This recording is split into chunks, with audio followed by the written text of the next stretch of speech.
Angular momentum के दो numericals हैं एग्जाम में, बुक में कोई नहीं है। पहला है 2014 में question 2 part 1, a particle of मास 500 ग्राम, 500 ग्राम का मास है। 500 किलोग्राम होता तो फिर तो वो पार्टिकल नहीं होता, वो क्या होता, बम होता है। ठीक है, जमीन पनाह मांगती है उससे। 500 ग्राम, ग्राम हमारी ऐसा यूनिट नहीं है, ऐसा यूनिट क्या है, किलोग्राम। तो ग्राम को किलोग्राम में कन्वर्ट करने के लिए क्या करते हैं, 1000 से डिवाइड करते हैं। 500/1000 हो गया 0.5 kilogram. Rotates in a circular orbit of radius 25 centimetre, circle में घूम रही है और सर्कल का रेडियस है 25 centimetre.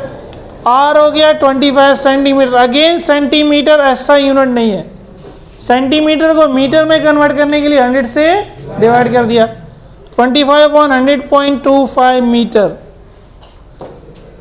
with at a constant rate of 1.5 revolution per second, revolution per second। जिस तरह मिनट और मीटर पर सेकेंड वेलोसिटी की यूनिट, तो हमने पढ़ा था रेडियन पर सेकेंड ऐसा यूनिट होती है एंगुलर वेलोसिटी की। तो हमें रेडियन की जगह रेवोल्यूशन दे दिया। याद है एंगुलर वेलोसिटी की 3 यूनिट थी, रेवोल्यूशन पर सेकेंड, थीटा को डिग्री में ले लो तो डिग्री पर सेकेंड, थीटा को रेडियन में ले लो तो रेडियन। लेकिन ऐसा ही क्या था, रेडियन पर। बहरहाल याद ये रखना है, एक रेवोल्यूशन में रेडियन कितने होते थे, 2 पाई।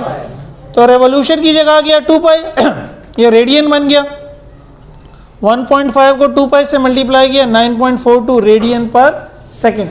अब ये सारी ऐसा यूनिट्स हो गई। एक रेवोल्यूशन में 2 पाई रेडियन होते हैं। हमने रेवोल्यूशन को कन्वर्ट करना होता है किसमें, जिस तरह किलोमीटर को मीटर में कन्वर्ट करते थे। सही है। अच्छा, अब हमने फॉर्मूला लगा लिया सर्कुलर मोशन में। उसने कहा है सर्कुलर मोशन में साइन गायब हो जाता है, क्योंकि साइन थीटा क्या हो जाता है, 90।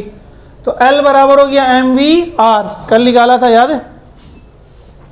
अब हमें v नहीं गिवन, लेकिन अभी हमने पढ़ा ना v किसके बराबर होगा, r ओमेगा के। तो r multiply by r square, m/r² omega, तीनों गिवन है। m की वैल्यू, r की वैल्यू, ओमेगा की वैल्यू 0.294 मल्टीप्लाई किया, यूनिट क्या थी, जूल सेकेंड। ठीक है। दूसरा जो सवाल है 2012 में 2-9, a particle of mass 0.5 kilogram, again mass 0.5 kilogram है, रोटेट कर रहा है, move along XY plane, XY plane में घूम रहा है। At that plane the coordinates are 3-4 metre, वो 3-4 मीटर पे है। आप जैसे ग्राफ बनाते थे ना XY में, X में 3 है, Y में 4 है, यहाँ मौजूद है। तो इसको उसने बताया ये क्या है, 3-4 मीटर। अगर मैं वेक्टर ड्रॉ करना चाहूँ तो यहाँ से वेक्टर ड्रॉ करूँगा R, तो वो R क्या होगा, ये वाला X है। तो याद है हमने पढ़ा था पोजीशन वेक्टर, X के साथ क्या यूनिट वेक्टर आता है, I, Y वाले के साथ क्या आता है, J। तो 3-4 को अगर मैंने वेक्टर में लिखना है तो 3 के साथ I आ गया, 4 के साथ XY प्लेन की बात हो रही है, X और Y की। X एक्सिस में I चलेगा, Y एक्सिस में J चलेगा। Z एक्सिस होता तो फिर K लेते, लेकिन उसने कहा हुआ XY प्लेन। तो R वेक्टर फॉर्म में ये हो गया 3I + 4J metre, and its velocity is 4I + 5J metre per second. इसकी जो वेलोसिटी है वो 4I + 5J metre per second है। Determine the angular momentum relative to the origin at that point, origin के हिसाब से उसका एंगुलर मोमेंटम क्या है, एंगुलर मोमेंटम L। ये वेक्टर्स में दिए हुए तो हम एंगुलर मोमेंटम भी वेक्टर में ही निकलेगा फिर। ठीक है। R को हमें सीधा सीधा दिया हुआ वेक्टर फॉर्म में 3I + 4J। L का जो फॉर्मूला है उसमें R क्रॉस P है, R तो डायरेक्टली दिया हुआ है, P कैसे निकलेगा, P अभी पड़ा M × V। तो M कितना है 0.5, V कितना है 4I + 5J। m कितना है 0.5, v कितना है 4i प्लस, तो अब ब्रैकेट मल्टीप्लाई कर दो जिस तरह आप अलजबरा में कर दो, 0.5 मल्टीप्लाई बाय 4 2 आई अपनी जगह पे, 0.5 मल्टीप्लाई बाय 5 2.5j, तो ये r वेक्टर आ गया, ये p वेक्टर आ गया, l बराबर है r क्रॉस p, ये लेफ्ट साइड मिटा दूं भाई। अब आपने a क्रॉस b निकाला था हमने i j k से, याद है कैसे निकालते थे a क्रॉस b? नहीं सॉल्व करना, सॉल्व। अगर a और b i j k की फॉर्म में दिए हुए हैं तो फिर a क्रॉस b कैसे निकलेगा? अगर a और b i j k की फॉर्म में दिए हुए हैं तो फिर a क्रॉस b कैसे निकलता था? मॉड लगा के डिटरमिनेंट निकालते थे ना। तो अब L बराबर है R क्रॉस P, पहली रो में क्या आएगा I J और K, दूसरी रो में क्या आएगा तुम बताओ भाई, वो दान निकाल रहे हो, क्या आएगा दूसरी रो में? हाँ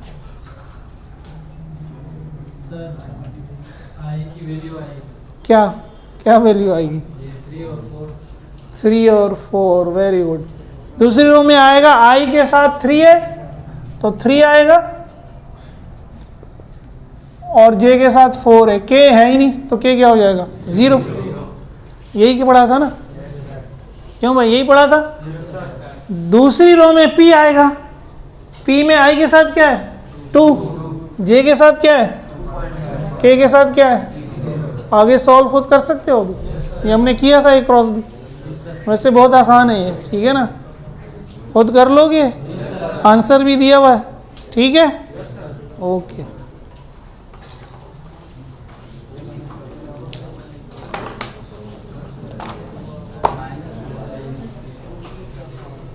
मैं जल्दी से कर देता हूं, फिर आप लोग वैसे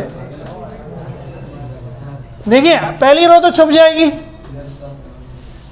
कॉलम आई के केस में पहला कॉलम छुप गया, 4 मल्टीप्लाई होगा 0 से तो 0, 2.5 मल्टीप्लाई होगा 0 से तो ये भी 0, आगे जे के साथ माइनस आता था, जे छुप गया, तुम लोग खुसर फुसर क्यों खत्म नहीं होती यार, जे अब 3 मल्टीप्लाई होगा 0 से 0, माइनस 2 मल्टीप्लाई होगा 0 से 0, ये भी रे क्या गया प्लस के जब हमने छुपाया तो ये छुप गया, 3 multiply by 2.5 minus 4 multiply by 2 या 2 मल्टीप्लाई बाय 4, तो 0 माइनस 0 0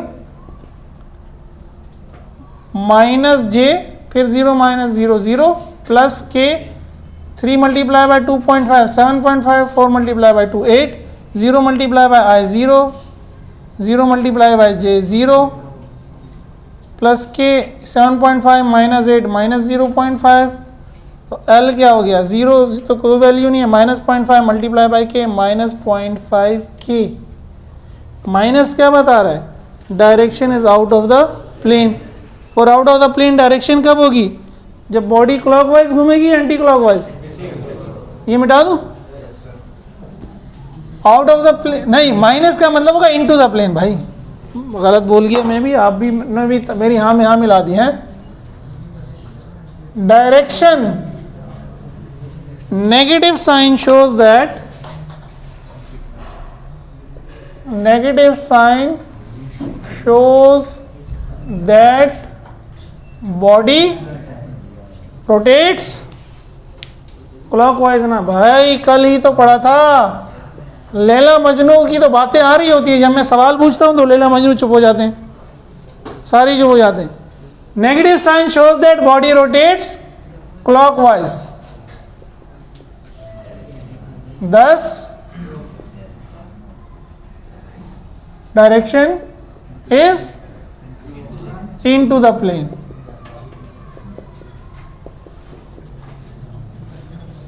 ठीक है, चलें जी, ये हो गया अल्हम्दुलिल्लाह। नेक्स्ट लेक्चर उम्मीद है आखिरी होगा इसका।